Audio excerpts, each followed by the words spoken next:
किसी ने बड़े कमाल की बात कही है, आवाज़ ऊंची हो तो कोई कोई सुनता है, लेकिन बात ऊंची हो तो सभी लोग सुनते हैं। नमस्कार, मैं जितेंद्र कुमार आज आपके लिए एक छोटी सी कहानी लेकर आया हूँ।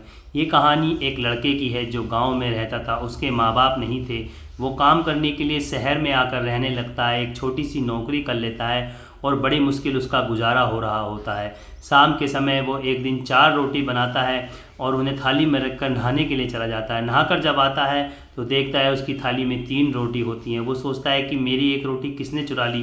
खैर वो 3 रोटी खाकर सो जाता है। अगले दिन शाम के समय फिर वो 4 रोटी बनाता है और नहाने के लिए चला जाता है। फिर आकर देखता है तो फिर उसकी थाली में 3 रोटी ही रहती हैं। वो बड़ा परेशान हो जाता है।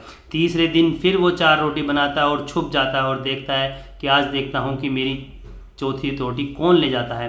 तब वो देखता है कि एक बहुत मोटा ताज़ा चूहा उसकी एक रोटी लेकर जा रहा होता है। वो चूहे को पकड़ लेता है और चूहे से कहता है, तुम मेरी रोटी ले जाते हो, तुम्हें कोई अधिकार नहीं मेरी रोटी ले जाने का। तब चूहा कहता है कि तुम्हें भी कोई अधिकार नहीं मुझे मेरे भाग्य का ना लेने देने से। जो मेरे भाग्य में है वो मुझे ज़रूर मिलेगा। तुम कौन होते हो मेरे भाग्य का मुझसे छीनने वाले। तब वो लड़का कहता है कि तो फिर मेरे भाग्य का क्या होगा। मैं इतनी मेहनत करता हूँ, सब कुछ करता हूँ, तब मैं 4 रोटी भी नहीं खा सकता, तो मेरे भाग्य में क्या लिखा है ऐसा, मेरे भाग्य का क्या होगा। तब वो चूहा कहता है, यदि तुम्हें अपने भाग्य के बारे में और अपने बारे में जानना है तो गौतम बुद्ध के पास जाओ, वही तुम्हारे सारे प्रश्नों का उत्तर दे सकते हैं। तो लड़के की बात समझ में आ जाती है। लड़का अपने मालिक के पास जाता है, 4-5 दिन की छुट्टी लेता है और गौतम बुद्ध से मिलने के लिए निकल जाता है। रास्ते में जाते वक्त उसे एक जगह अंधेरा हो जाता है। वो देखता है पास में एक हवेली होती है। वो उसी हवेली में रात में शरण लेता है और उस हवेली की मालकिन उस लड़के से पूछती है कि बेटा तुम कहाँ जा रहे हो। तब वो लड़का कहता है कि मैं अपने कुछ प्रश्नों का उत्तर लेने के लिए गौतम बुद्ध जी के पास जा रहा हूँ। तब वो मालकिन कहती है कि बेटा मेरे भी एक प्रश्न का उत्तर तुम लेकर आना। तब वो लड़का पूछता है कि तुम्हारा क्या प्रश्न है माता जी। तब वो कहती है मालकिन कि मेरी बेटी की उम्र 20 साल है, वो अभी तक बोलती नहीं। तुम ये पूछना गौतम बुद्ध जी से कि मेरी बेटी कब बोलेगी। और ये बातें करते करते वो मालकिन रोने लगती है। तब वो लड़का कहता है कि आप चुप हो जाइए, मैं आपके प्रश्न का उत्तर लेकर ज़रूर आऊँगा। और वो वहाँ से निकल जाता है। काफ़ी दूर जाने के बाद उसे बहुत बड़े बड़े पहाड़ों वाला रास्ता मिलता है। बहुत ऊंचे ऊंचे पहाड़ होते हैं। वो लड़का सोचता है इन पहाड़ों को मैं कैसे पार करूँगा। वो आसपास देखता है तो एक जादूगर वहाँ पर तपस्या कर रहा होता है। वो जादूगर के पास जाता है और जादूगर से कहता है कि मुझे ये पहाड़ पार करना है, मैं कैसे पहाड़ पार कर सकता हूँ। तब वो जादूगर पूछता है कि तुम जा कहाँ रहे हो। तब वो लड़का बताता है कि मैं गौतम बुद्ध जी के पास जा रहा हूँ अपने कुछ प्रश्नों का उत्तर लेने। तब वो जादूगर कहता है पहाड़ तो तुम्हें 1 मिनट में पार करा दूंगा, लेकिन तुम्हें मेरे भी एक प्रश्न का उत्तर लेकर आना होगा। तब वो लड़का पूछता है कि तुम्हारा क्या प्रश्न है। तब वो कहता है कि मुझे 1000 साल हो गए इस पहाड़ पर तपस्या करते करते, लेकिन मैं अभी तक स्वर्ग नहीं जा पाया, मैं स्वर्ग कब जाऊंगा ये पूछ कर आना होगा। तब वो कहता है ठीक है, मैं आपके प्रश्न का उत्तर लेकर ज़रूर आऊँगा।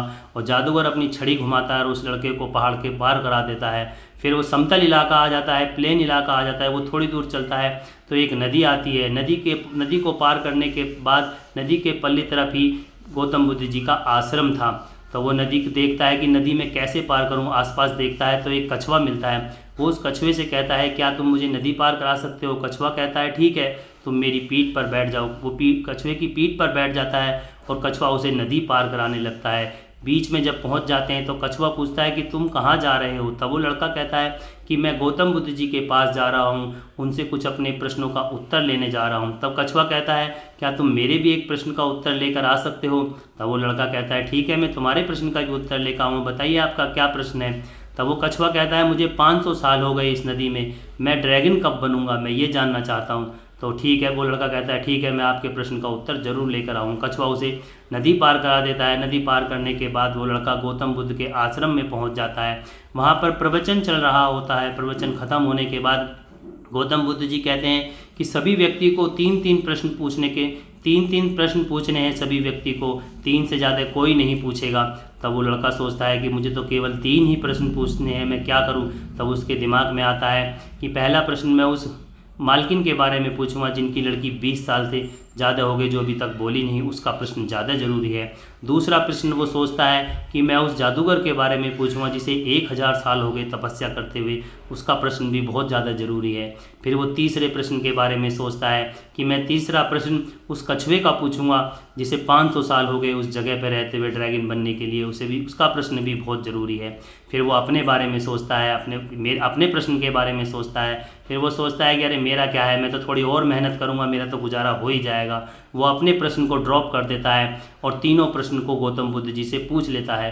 तब गौतम बुद्ध जी तीनों प्रश्न का उत्तर देते हैं। पहले प्रश्न का उत्तर देते हैं, उस मालकिन की बेटी के लिए कहते हैं कि जब उस लड़की की शादी हो जाएगी वो तभी से बोलना प्रारंभ कर देगी। और जादूगर के बारे में बताते हैं कि जिस दिन जादूगर अपनी छड़ी का त्याग कर देगा उसी दिन वो स्वर्ग चला जाएगा। और कछुए के बारे में बताते हैं कि जब कछुआ अपना कवच उतार देगा तो उसी दिन कछुआ ड्रैगन बन जाएगा। वो वहाँ से गौतम बुद्ध का आशीर्वाद लेकर निकल लेता है। वापसी में आते वक्त उसे कछुआ मिलता है। वो कछुए से कहता है, गौतम बुद्ध जी ने कहा है कि जिस दिन तुम अपना कवच उतार दोगे उसी दिन तुम ड्रैगन बन जाओगे। कछुआ अपना कवच उतारता है तो उसमें बहुत सारे मोती निकलते हैं और कछुआ ड्रैगन बन जाता है। और वो लड़का मोतियों को लेकर आगे बढ़ जाता है। जब आगे बढ़ता है तो उसे वो जादूगर मिलता है। जादूगर से वो कहता है लड़का कि गौतम बुद्ध जी ने कहा है कि जिस दिन तुम अपनी छड़ी का त्याग कर दोगे उसी दिन तुम स्वर्ग चले जाओगे। तब वो जादूगर कहता है, मुझे छड़ी का क्या करना, मुझे तो स्वर्ग जाना है, ये छड़ी तुम रख लो और मैं तो स्वर्ग जा रहा हूँ। वो छड़ी को उसे देकर स्वर्ग चला जाता है। अब उसके पास एक छड़ी भी आ गई थी लड़के के पास। फिर वो उस घर मालकिन के पास जाता है, हवेली की मालकिन के पास, और उससे जाकर कहता है कि गौतम बुद्ध ने कहा है कि जिस दिन तुम्हारी लड़की की शादी हो जाएगी उसी दिन से तुम्हारी लड़की बोलना प्रारंभ कर देगी। तब वो मालकिन कहती है, मुझे बेटा तुम्हारे से अच्छा लड़का कहाँ मिलेगा अपनी लड़की के लिए। वो उन दोनों की शादी करा देती है। शादी के बाद वो लड़की बोलने लगती है और वो पहला शब्द वही बोलती है, अरे तुम तो वही हो जो उस रात हमारे यहाँ रुके थे। इस तरह से आज उसके पास एक खूबसूरत बीवी थी, एक जादू की छड़ी थी जिससे उसके पास ताकत आ गई थी और उन मोतियों के रूप में उसके पास खूब सारी धन दौलत हो गई थी। वो जानते हो वो किस लिए, वो इसलिए कि उसने अपने बारे में छोड़कर दूसरे के बारे में सोचा। उसने अपने प्रश्नों को तो वहीं त्याग दिया लेकिन उन तीनों के प्रश्न को अहमियत दी, इसलिए शायद भगवान ने उसे बिना मांगे सब कुछ दे दिया। इसी तरह दोस्तों, जब आपके मन में त्याग की भावना आ जाएगी उसी दिन आप महान बनने प्रारंभ हो जाओगे। जिस तरह से कि आपने देखा होगा एक जहाज जब इस किनारे पर खड़ा होता है तो वो सबसे सुरक्षित होता है, लेकिन जब वो उस किनारे को त्यागता है तभी वो लहरों को से टकराता है, तूफानों से टकराता है, लेकिन उस किनारे के पार तभी पहुंचता है जब वो इस किनारे को त्याग देता है। तो इसी तरह से जब आपके मन में त्याग की भावना आ जाएगी, दूसरे के प्रति सम्मान की, इज्जत की भावना आ जाएगी, दूसरे के बारे में आप सोचना प्रारंभ कर दोगे अपने साथ साथ, उसी दिन आप एक कामयाब इंसान बनना प्रारंभ हो जाएगा आपका। तो इसी तरह से हमारी कहानी का सार यही है कि हमेशा अपने साथ साथ दूसरे के बारे में भी सोचकर चलना चाहिए। तो दोस्तों, यदि आपको ये हमारी कहानी अच्छी लगी हो तो हमारी वीडियो को शेयर करें, लाइक करें और हमारे चैनल को सब्सक्राइब करें। मिलते हैं आपसे एक नई कहानी के साथ, तब तक के लिए नमस्कार, जय हिंद।